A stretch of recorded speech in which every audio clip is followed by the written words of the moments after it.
করিতেছি মহান আল্লাহর নামে,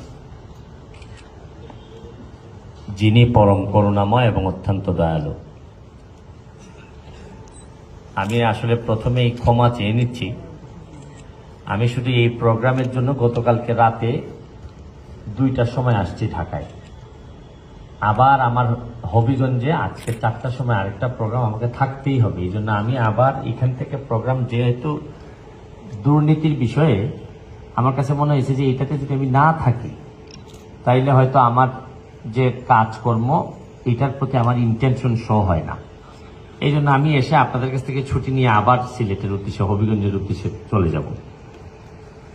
আমি এখানে যে দুর্নীতির বিরুদ্ধে একটি প্রোগ্রাম, আমি কিন্তু বেশিরভাগ মানুষ যারা আমাকে ডেকে এনেছেন, দাওয়াত দিয়েছেন, আমি কাউকেই চিনি না, কিন্তু একজনকে চিনি, যার কারণে এই প্রোগ্রামে আমি আসছি। এটা হচ্ছে কি দুর্নীতিকে চিনি। আমার কাছে মনে হয়েছে যে তিনি আমার, যার কারণে আমি আসছি, তিনি দুর্নীতি, তিনি আমার বাবারও শত্রু ছিলেন, আমারও শত্রু এবং আমার ছেলে মেয়ের জন্য শত্রু। তো উনাকে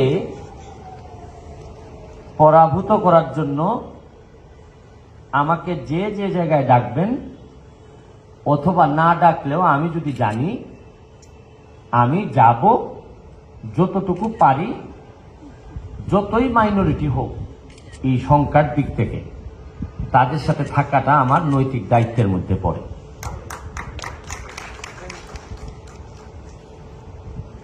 আমি আশা ছেড়েই দিছিলাম। আমার মনে হয়েছিল যে এই নির্বাচনে আমি যখন জিতে আসি এমপি হিসাবে, আমি যে সকল লোকদের বিরুদ্ধে নির্বাচনে অবতীর্ণ হই বা আমার যুদ্ধ করতে হয়েছে, এখানে একটা বড় প্রভাব ছিল দুর্নীতির। আমাকে শুধু যোগ্যতার জুড়ে আসতে দেয়া হয়নি, আমাকে অনেক কষ্ট করতে হয়েছে। যারা দুর্নীতিতে সিস্টেমের কারণে আবদ্ধ, তারা আমাকে আসতে দিতে চাননি। তো আমি যেহেতু ইয়াং বা আমার অন্যান্য কারণে আমি জালটা, মাকড়সার জাল যেটা উনি দেখিয়েছেন, এটা আমি ছিঁড়ে ফেলি। আপনারা জানেন যে গতকালকে, পরশুদিন আমাদের দেখছেন যে আপনারা বাজেট প্রণয়ন করা হয়েছে। তো একটা কথা আপনাদেরকে না বললেই নয়, আমি যেহেতু এমপি, আমার তো গ্রামে যেতে হয়, বা এমপি হওয়ার আগেও আমি গ্রামে যেতাম, গ্রামের বিচারে থাকতাম বেশিরভাগ সময়। তো বিচারে ভালো মন্দ কথা বলতে পারতাম বলে অনেক আগেই আমাকে লোকজন বলতেন যে আপনার মনে হয় ব্যারিস্টার হইলে ভালো হতো। কিন্তু কি কপাল আমার, শেষ পর্যন্ত ব্যারিস্টারই হয়ে গেছি আমি। তখন আমি ঢাকা ইউনিভার্সিটিতে BBMBA তে পড়াশোনা করতাম। তা আমাদের এখানে গ্রামে রেপ হয়। রেপ হওয়ার পর বাবা মা যখন জানেন, তখন মেয়েকে বলেন যে আর যন্ত্রণা বাড়ায় লাভ নেই, বাইরের মানুষ যেহেতু শুনে নাই, এইটা নিয়ে আর মামলা এগুলা করার দরকার নাই, আপাতত চুপ থাকো। যত চুপ থাকবার, যত মানুষ কম জানবে, তাতে আগামীবার তোমার বিয়েটা ভালো হবে। এটা একটা সংস্কৃতি চালু আছে যে ধর্ষণের কথা বলে আবার সম্মান হানির দরকার নেই। এটা বলার কারণ কি জানেন? আমি ভাবছিলাম যে গ্রামেই বুঝি এইসব হয়, এখন দেখি আমাদের বাজেটও এরকম হয়। কিরকম? যে বাজেটটা দেওয়ার আগে প্রতিবারই অর্থনীতি ধর্ষিত হয়। ধর্ষিত হওয়ার পর বাজেটটা এমন ভাবে সেট করা হয় যে আগের কথা বাদ দাও, নতুন বিয়ের চিন্তা করে সামনের দিকে আগাও। নাইলে দেখবেন বৈধ আয়ের উপর কর 30%, আর অবৈধ বা কালো যেটা বলে, এইটা বৈধ করলে কর দিতে হবে 15%। এটা মানে কি? এটা খালি কিন্তু এই সরকারের আমলে বা এই আমলে না, এটা প্রতিবারই দেখবেন। এর মানে হচ্ছে গিয়ে আপনাকে ইনডাইরেক্টলি বলা হচ্ছে আপনি বৈধতা দেওয়ার দরকার নাই, আগামীবারে কালো হিসাবে রেখে দেন, 15% দিতে পারবেন।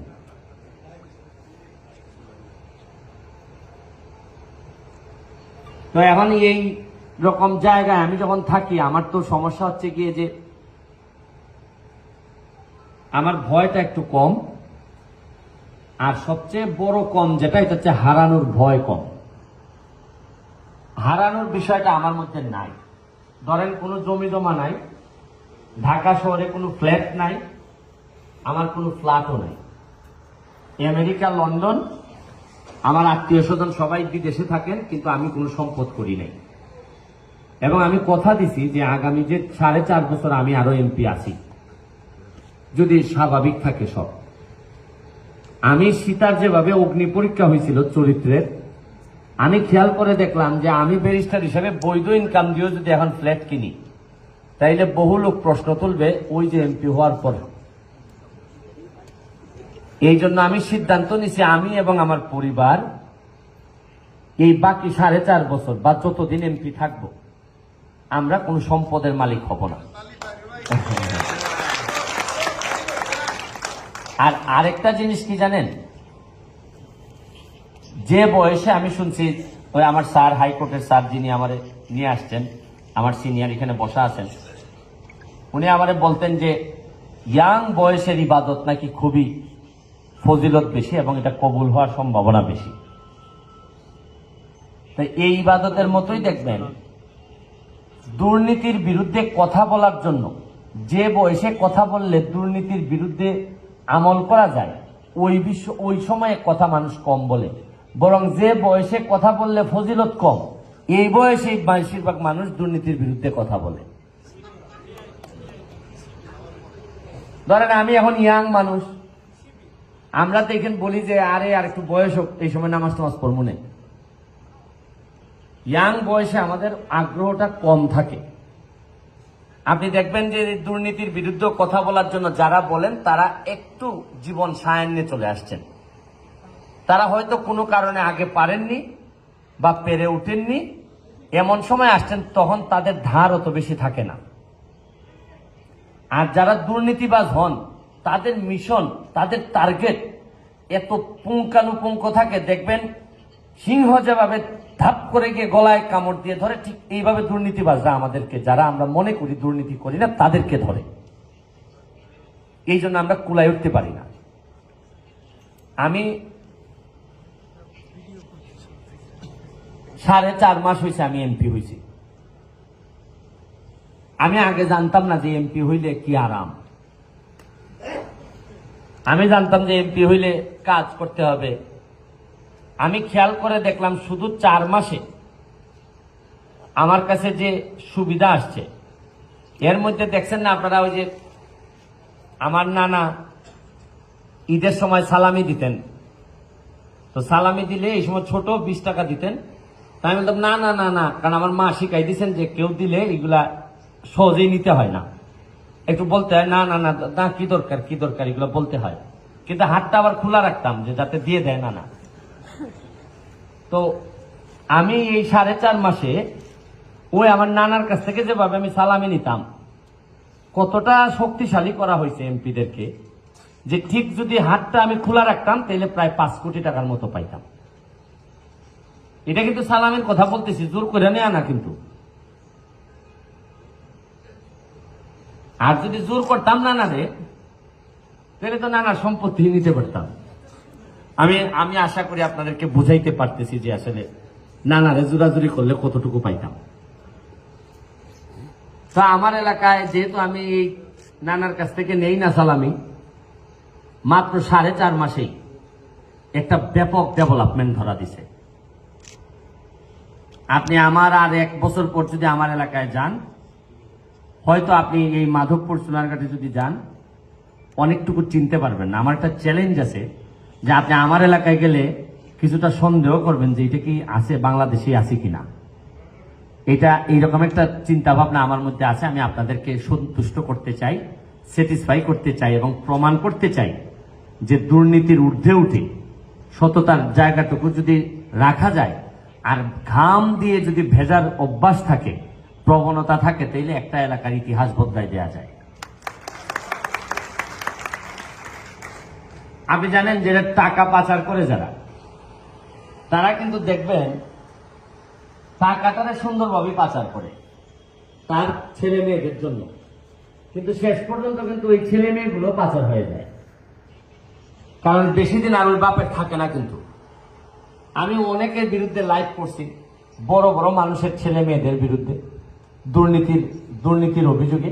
পরে শুনলাম যে আপনার ওই ছেলে মেয়েও বাবাকে ছেড়ে দিছে, যেভাবে উনি আমাদের টাকা দেশ থেকে নিয়ে গেছিলেন। টাকা তো বেশিরভাগ মানুষই খেয়ে যেতে পারে না। আমি তো জানি যতটুকু যে 30% খেয়ে যেতে পারেন না, 70% উনি রেখে যান। আমি আন্তর্জাতিক অপরাধ ট্রাইব্যুনালে থাকাকালীন সময় একজন লোক আমারে বলছিলেন যে, বাবা রে, আমি যে ইনকাম করতেছি, আমি মারা গেলে এই ইনকামের জন্য যা পাপ করছিলাম সব পাপ আমার সাথে যাবে, কিন্তু সম্পদগুলা চলে যাবে সব ছেলে মেয়েদের জন্য। এরা কিন্তু আমার কোনো পাপ ওদের সাথে নিবে না। আর আমি আরেকটা জিনিস বুঝি না, আপনাদের মাধ্যমে বলতে চাই, আমার বয়স 44, আমি ফুটবল খেলি, আমার অনেকেই মনে করেন আমি ফিট, তারপরেও কিন্তু আমার কোলেস্টেরলের জন্য রসুবা খাইতে হয়, ঠান্ডার জন্য মন্টিলুগা স্ট্যান্ড খাইতে হয়, ইনহেলার নিতে হয়, আবার মাঝে মধ্যে দুর্বলতার জন্য সাপ্লিমেন্ট খাইতে হয়। তো এর মানে আমি যদি কোলেস্টেরলের জন্য রসুবা 10 খাই, এর মানে গরুর মাংস আর খাইতে পারতেছি না। আর ঠান্ডার জন্য যেহেতু তেলে এসিতে বেশিক্ষণ থাকতে পারি না, তাহলে আমার মতো বেশিরভাগ মানুষের এই অবস্থা হইলে তা আপনি দেখা যায় যে 40 বছরই তো আপনার মাংস বন্ধ হয়ে যাচ্ছে। ঠান্ডা কন্ট্রোল করতে হচ্ছে আপনার অল্প বয়সী। আর যা আছে খাবার দাবার বাংলাদেশের, তাতে আপনার অনেক টাকা থাকলেও আপনি বাঁচবেন না। সুতরাং কেন যে ওনারা দুর্নীতি করেন এটা আমার জানা নেই। আমি আপনাদের কাছে দোয়া চাই, আপনাদের জন্য দোয়া করে যাচ্ছি। আমার ভালো লাগতেছে যে ছোট্ট ছোট্ট করে হইল কিছু মানুষ দাঁড়াচ্ছেন যে তারা দুর্নীতির বিরুদ্ধে কথা বলবেন একসাথে। এইটাই সম্ভব বাংলাদেশ থেকে দুর্নীতি দূর করার জন্য। আমি বিশেষ অতিথি বৃন্দ যারা আছেন, জনাব রেজা কিবরিয়া, আমাদের কৃষি ইউনিভার্সিটির সাবেক ভাইস চ্যান্সেলর এবং কন্ট্রোলার যিনি আছেন এবং যিনি সভাপতি আছেন, আপনারা যারা আমার বক্তব্য শুনছেন, আপনাদের প্রতি আমার সাথে আছেন অ্যাডভোকেট লিটন আহমেদ, উনি সুপ্রিম কোর্টের আইনজীবী। এখানে আমাদের সেলিম, পটুয়াখালী সদর ইউনিয়নের চেয়ারম্যান, যারা এখানে আসছেন, আমার সামনে যারা আসছেন, তারা অত্যন্ত, আমার কাছে মনে হয়েছে যে এরকম একটা প্রোগ্রামে অ্যাটেন্ড করার জন্য কিছুটা নৈতিক জোর লাগে। আমার সামনে যারা আসছেন, আমার বিশ্বাস যে আপনাদের অনেকের চেয়ে আপনাদের নৈতিক জোর অনেক বেশি। আর আরেকটা কথা আমি অকপটে স্বীকার করতে চাই আমার বক্তব্য শেষ করার আগে, আমি কিন্তু অত যোগ্যতা সম্পন্ন না যে এইরকম একটা প্রোগ্রামে প্রধান অতিথি হওয়ার মতো। এমন ভাবে আমার প্রধান অতিথি বানিয়েছেন যে আমি না করতে পারি নাই যে আসলে আমি হব না, তাহলে হয়তো ওনারা ভাবতে পারেন যে আমি যাব না, এই কারণে মনে হয় হব না বলছি। আমার কাছে মনে হয়েছে যে আমার চেয়ে এখানে অনেক গুণ মান সবকিছুতে আমার চেয়ে ভালো অবস্থানে আছেন তারা, এখানে আসছেন। আমাকে ক্ষমা সুন্দর দৃষ্টিতে দেখবেন। আমরা সবাই মিলে একটা সোনার বাংলা, বঙ্গবন্ধুর সোনার বাংলা